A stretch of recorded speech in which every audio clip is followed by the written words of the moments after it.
do this video just to show you what I found out. I took the water pump off and it's brand new water pump. It looks okay. I mean, it's normal. And I spun it when it was still on the car with water in the system, and it felt like there was just no, I couldn't really hear anything sloshing, but you know, everything looks fine. All the openings are there. There's nothing jammed up in the water passageway.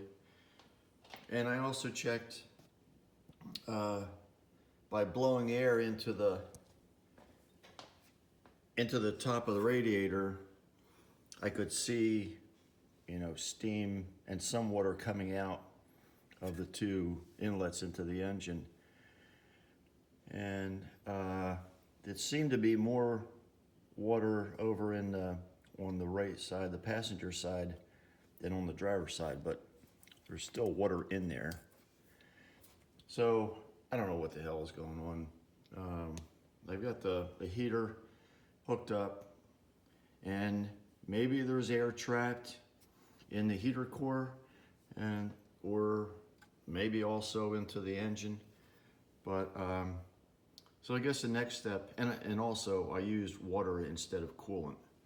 So I guess the next step, I'll put it back together and try to burp out water if I can. I just don't know exactly how I'm going to do that, but I want to try to open up the valve for the heater core, because there's a built-in valve inside the heater box that opens and closes to control the amount of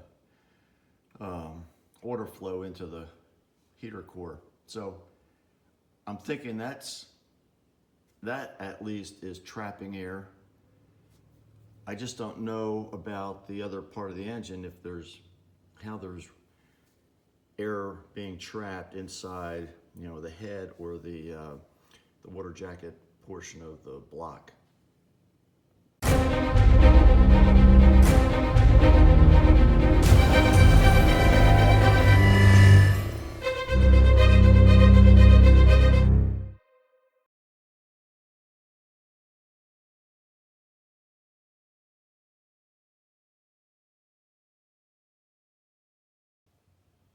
So I removed the heater core from the system and put in this bypass line, and just filled up the radiator cooling system with water, the water I've been using.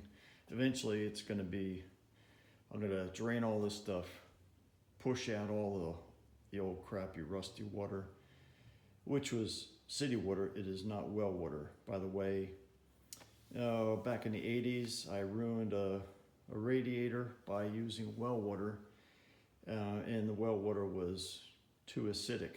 So beware, never use well water in your cooling system.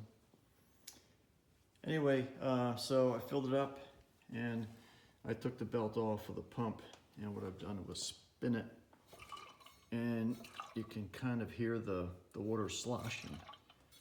Before I took everything apart, I tried doing the same thing, but I could not hear any water being sloshed around in the pump.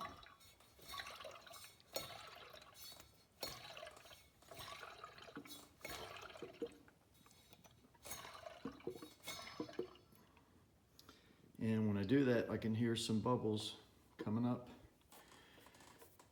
from the pump. So I think, my guess, before I start anything up and test this to see if we still have overheating problems, my guess is that I had water trapped in and around the impeller of the water pump, and it was never really pushing any water through the system. It was just sitting still. The radiator was cool and the engine was hot, so I think everything just got trapped. So I'm hoping that's the fix. And what I'll do, if this does work, I'll try to go through doing the same process with the heater core back into the rehooked up again and try to get that water or that air out of the system.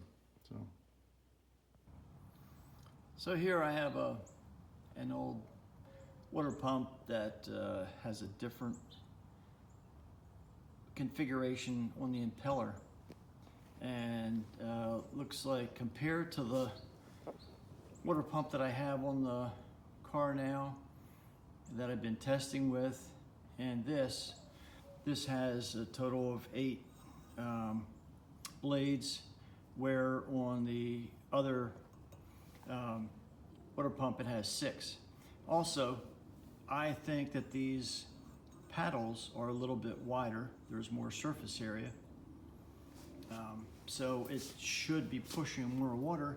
And by the way, this came off of my 61 Chevy pickup truck that I've got a video on.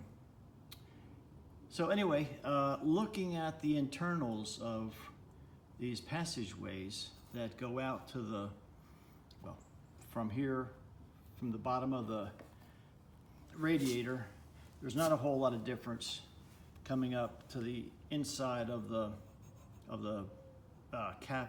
cavity of the pump. But the difference I see is, this is spinning in the counterclockwise direction, looking at it this way. This, let me turn it here. You can kind of see that there's a kind of a wall as we spin this way. This wall is blocking water getting past this point. So it's of course going to force this water at a higher, I believe a higher pressure, up into the block of the engine. And the same goes for this other side. If you can see that.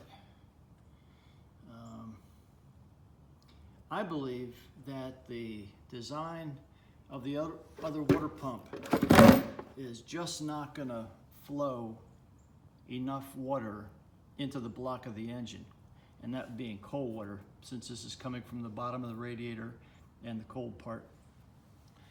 So I ran the engine again with the heater core bypassed, put everything back together. I burped all the air out of it, and I opened up this port on the top of the water pump, got all the air out of it, and I spun it, and I could hear some sloshing. After I released air out of this should all be water within that cavity, and I don't hear the sloshing. So my belief is that this water pump just isn't doing the job. I can't tell that there's water movement through the top of the engine back into the radiator, which is hot, because when I touch it after the engine's been running, it is hot. On the bottom side or the top side of the radiator, it's hot. The bottom side of the radiator is dead cold, and the bottom hose is cold. So I'm going to do a test with this water pump one last time, just to check the flow. I think what I'm going to do is take off this connection and run this,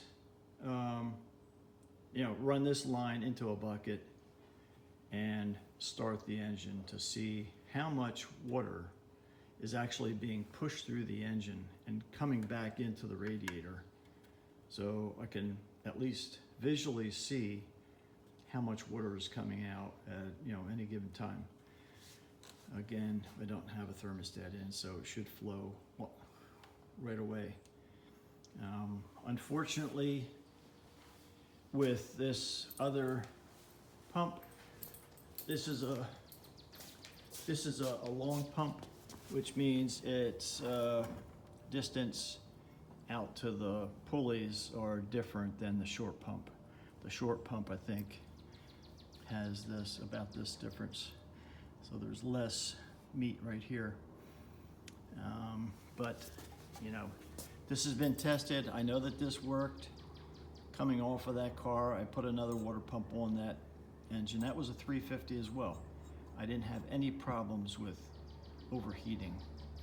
So I think that the water pump is just not doing the job that's on the car now. We'll see in a few minutes. So here's our experiment. I've got the upper radiator hose disconnected from the radiator, and I've got a hose going into a bucket. So we're gonna run it and see how much flow we have out of the top of the engine.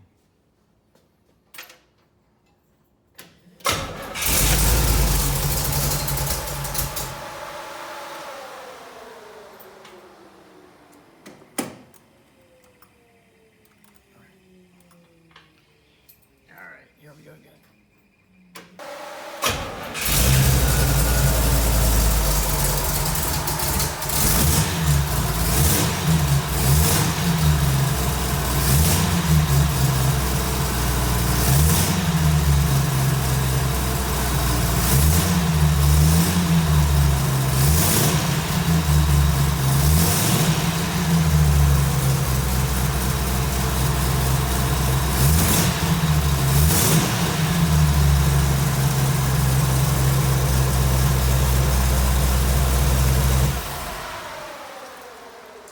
So there you see it. I don't think that's nearly enough flow coming out of the top of the engine.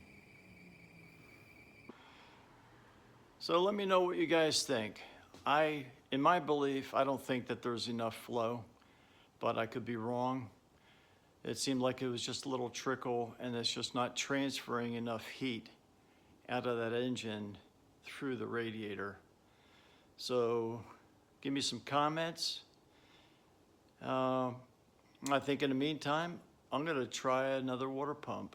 But what I don't know is, I'd like to see the internals of that water pump to see that it's got enough blades to push enough water up through the engine and out the engine up into the top of the radiator. So let me know what you think. And if you have any suggestions, let me know. I think what I did, I think this water pump I ordered from a national distributor. I'm not going to say who it is, but it was for a 70 Chevy small block. And let's see what else. I guess that's about it. If you have a known good water pump, short build, let me know. What I'm not going to do is put an electric water pump on there, so I want to stick with the mechanical. All right, thanks a lot.